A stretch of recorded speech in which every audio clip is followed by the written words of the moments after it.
Hello, welcome to the MMA Freak Fight of the Week. I'm Matt Salzer. So today I'm going to do two things. I'm going to, of course, give the Fight of the Week, and I'm going to do a review. So, with the Fighter of the Week, I'm going to give this one, I'm going to go a little bit unconventional with, well, I've never fully been conventional with what the UFC Fight Awards, but I'm going to go with Valentina Shevchenko, the now current UFC Women's Flyweight Champion, and I'm going to review UFC 231. So, the main event consisted of Max Holloway essentially just battering Brian Ortega into the final round, and in the fourth round with Brian Ortega's eye swollen shut, the doctor ended up calling the fight. That's just one of those times when you have to put the fighter's safety over the desire to keep fighting, and it was unfortunate. Thankfully, Ortega did understand. He's been said in the post since that fight that he understood the decision, but he would have kept fighting if he'd been given the option. So that was the main event. Then Valentina Shevchenko versus Joanna Jędrzejczyk. This honestly goes to show just how the two fighters have adjusted to mixed martial arts. Joanna has included some takedown defense in her game from her Muay Thai, whereas Valentina has included grappling and submissions into her all-around MMA game. That is what ultimately led to her winning, because we know that they faced off 3 times. Valentina won all 3 times, and a lot of people were had ranked Valentina and Joanna as being the better fighter. I never thought that. I always thought that Valentina was the better fighter. It's just, she lost to Amanda Nunes because Amanda Nunes is a bigger fighter. So, and when it comes to almost equal skills, that's where the size difference comes in. So, so ultimately that played a factor, and like I said, Valentina just included more submissions and grappling into her fight game. That's ultimately what led to her winning against Joanna. Joanna is a spectacular kickboxer, but Valentina was just a better kickboxer. Was just a better overall mixed martial artist. That's what I've been saying the whole time. There's been some critics that have been saying that Joanna was the better fighter over Valentina. But Valentina has been the better fighter. It's just that, they never fought. So, and Joanna said she's going to go back down to strawweight. I don't blame her. It was nice to finally see this fight, but, the reality is she's more of a strawweight. Whether she eventually regains the title is to be seen. We'll just have to see how things go. As for Valentina,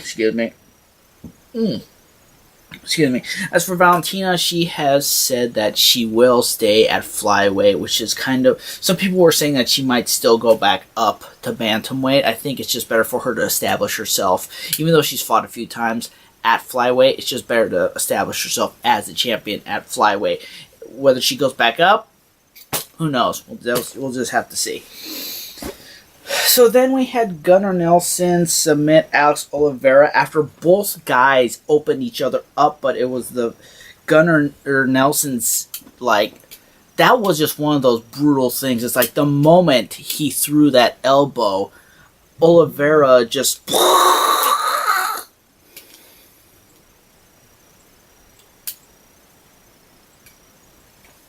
So yeah, it's just it was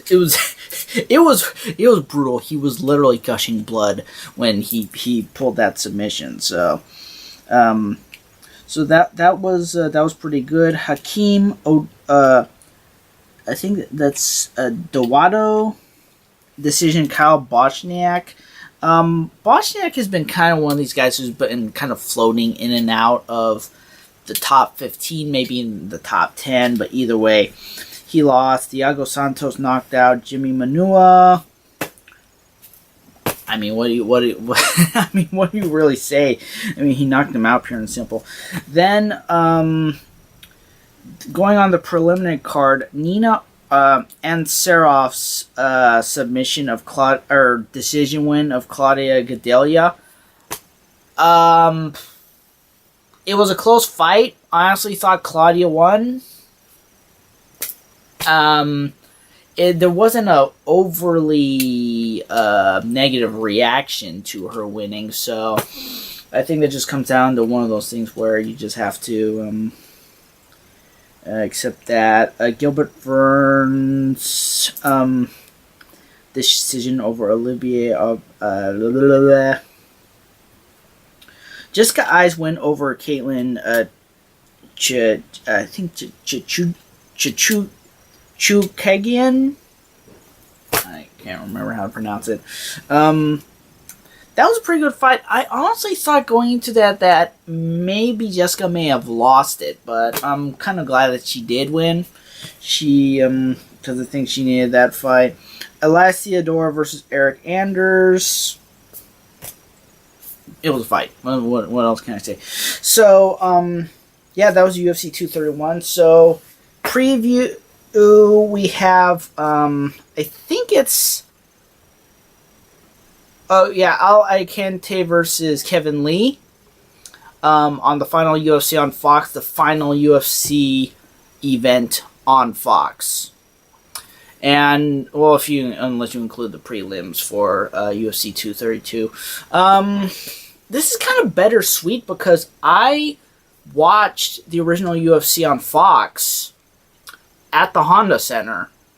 And so, yeah, it's kind of bittersweet. It's a change of an era, not just for Fox and the UFC, but also because of the fact that you have the UFC.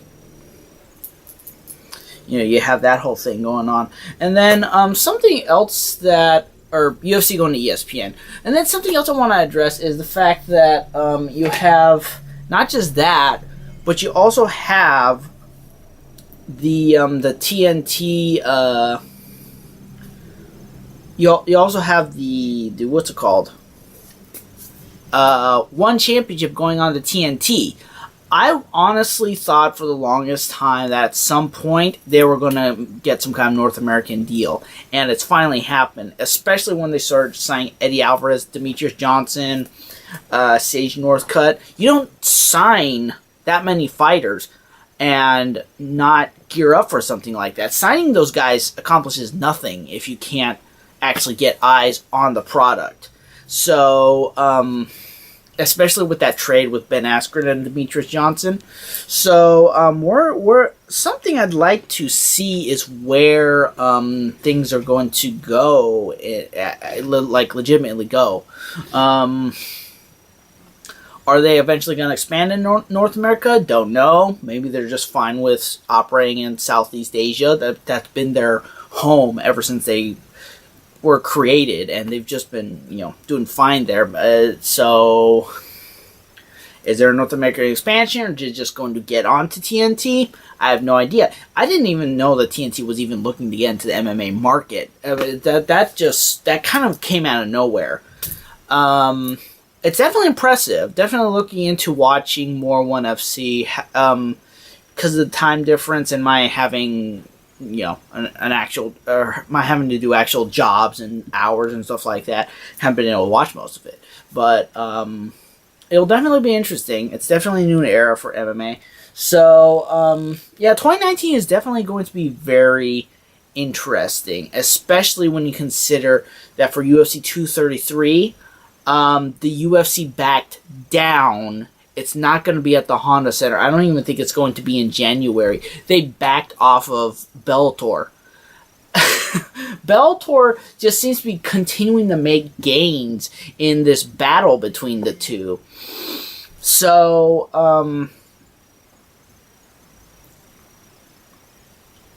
So yeah, it will definitely be interesting to see where everything goes from here. So yeah, that's it. Be sure to like, share, and subscribe. At Matthew Salzer is my personal Twitter and my personal Instagram.